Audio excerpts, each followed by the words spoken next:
I love Avatar: The Last Airbender. It's great. It's fantastic. I love the show. I love the characters. I love the universe. I just love Avatar. And when I discovered they made toys of him back when the show was at its prime, I needed to get them. And while I don't have every single figure here to show you, I do have quite a bit of variety and selection here. When I say variety, I mean I have 3 Zukos for some reason. Well, that's some reason being he's my favorite character. I love Zuko. But anyways, when it comes to Avatar: The Last Airbender, the figures are pretty good. They're in the 6-inch scale and they're fairly articulated. I'm quite surprised given how it's a Nickelodeon show and typically Nick toys really aren't that prominent. Like, I was a kid and I wanted SpongeBob action figures and I just couldn't find them. However, while this line does succeed in the articulation and some of the character selections, there's one major thing that this toy line really had an issue with. There's no girls in the Avatar universe. There's not? Of course not. Just ask Mattel. Yeah, no women, no females, nothing. No Katara, no Toph, no Azula, no Kyoshi warriors, nothing. Absolutely nothing. All men, all testosterone, all boys, that's all you got. That's pretty bad, especially considering that Katara is one of the most prominent characters in the show. She's pretty much one of the main 3. That's because she actually is. Despite that, these toys are pretty solid, and I think this is one of the cooler toy lines that's more obscure and harder to find information on. I'm looking at various variations of characters, and I'm struggling to find information on them. Some figures weren't even properly released, like the normal Sokka with the normal Water Tribe gear. He's kinda hard to find. And it's really interesting how this line is so obscure and goes under the radar so much, while the show has quite the cult following. It's pretty interesting.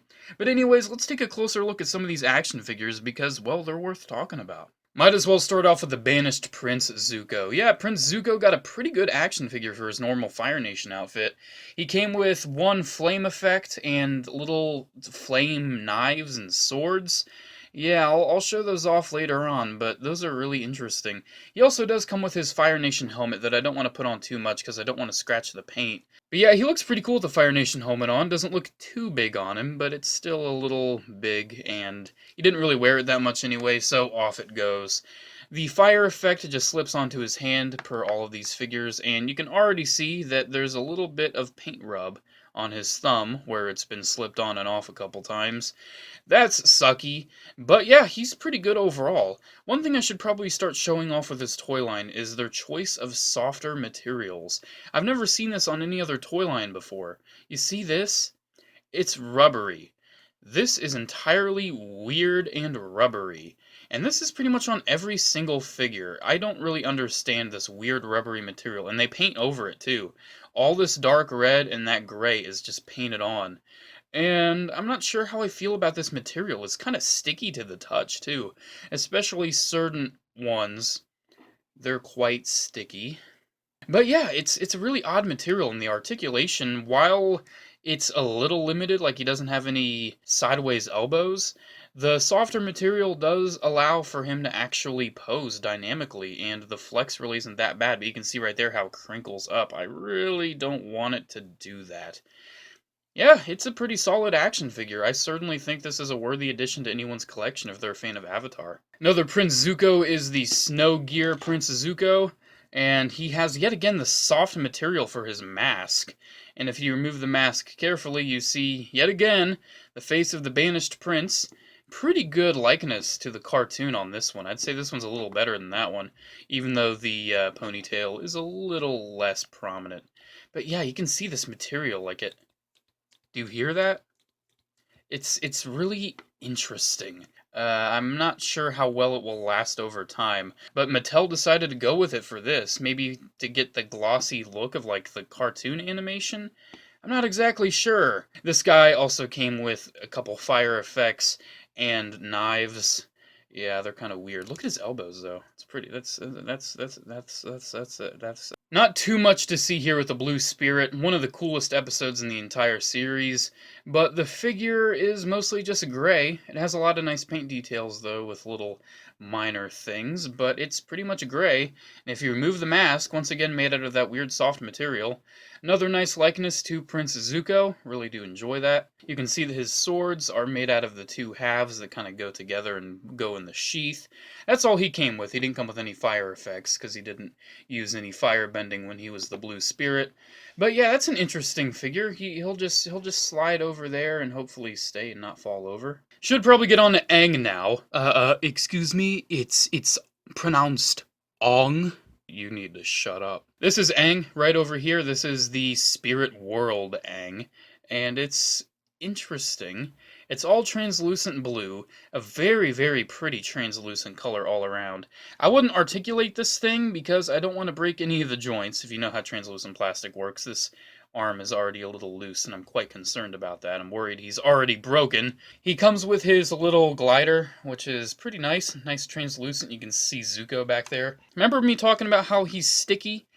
When I first got this guy in the mail, his, yet again, rubbery, translucent plastic was so sticky, it left residue on my fingers and made my fingers sticky. It was gross and nasty. I don't understand what's wrong with this thing, but I really don't want to ever touch it ever again. Just stay in this pose and... I knew he'd fall over. Just stay in this pose and never move ever again, please, Aang. Here's another Aang, Avatar Spirit Aang. He's, yet again, mostly blue. Also has the rubbery material that's very weird. Are you for real? But yeah, he's got light piping for his Airbender arrow. It's pretty cool looking. And also for his eyes. He can move, and he's Aang. He's pretty nice. I like him. This is Water Tribe Warrior Sokka with the war paint on his face and more weapons. He's got the spear, and he's got his club. He actually comes with two of those. And, of course, it ain't Sokka without his boomerang now, is it? Yeah, this is a pretty nice figure. I do like the skin tone, and I like the shaved hair back there. Pretty decent likeness to Sokka in the show. You really can't see it that well, though, because of the war paint. Fair articulation, yet again, typical of this line. Once again, the soft material, but that's just something you're going to expect. Removable holster, and overall, it's a pretty solid figure.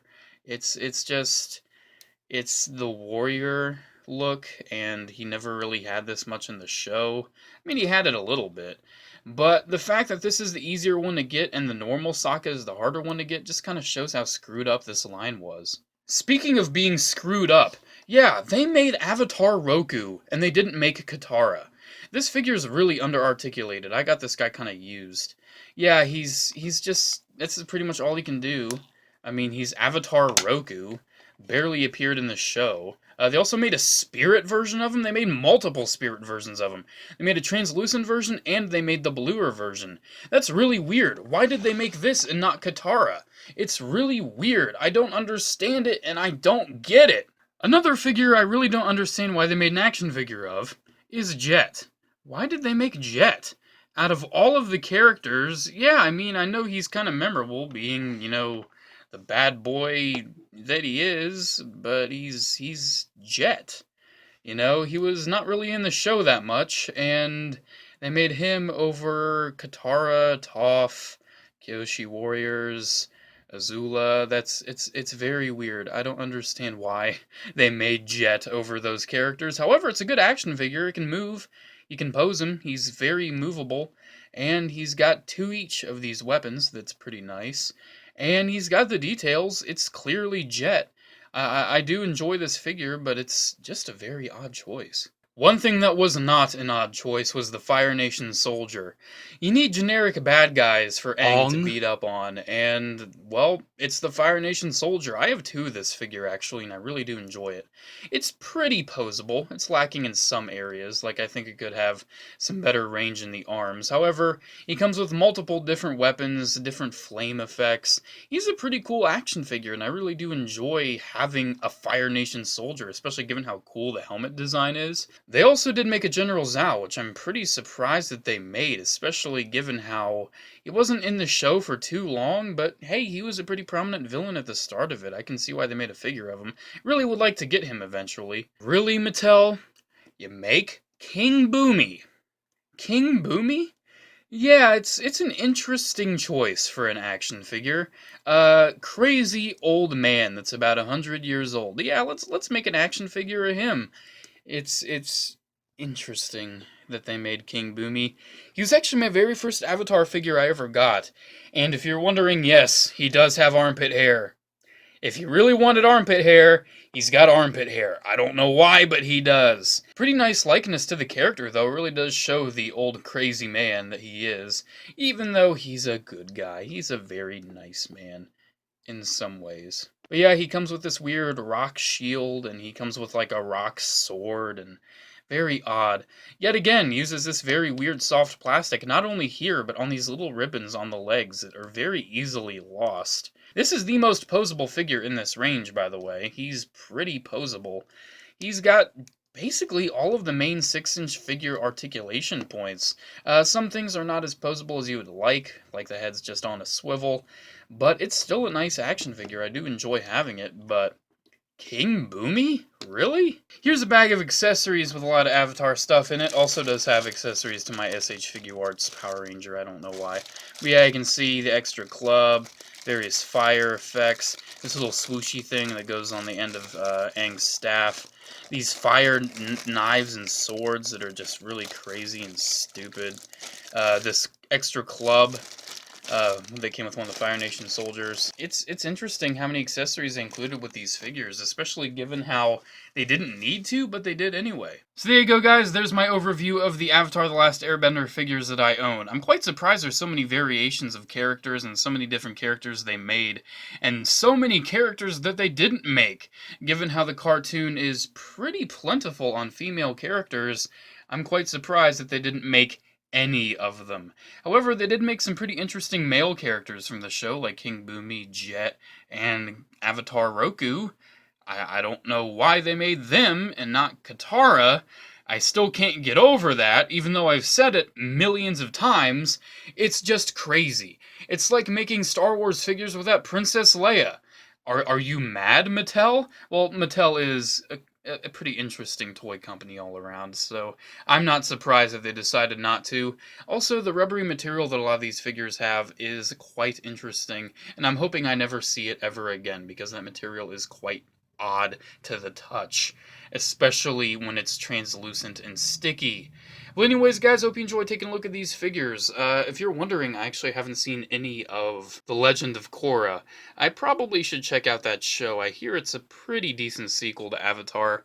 However, I don't know. I like the ending of Avatar: The Last Airbender. I don't know if I want to see any more.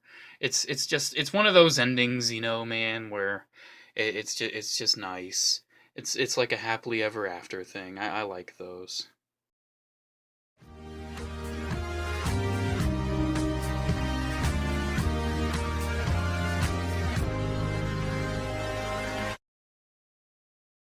Aang.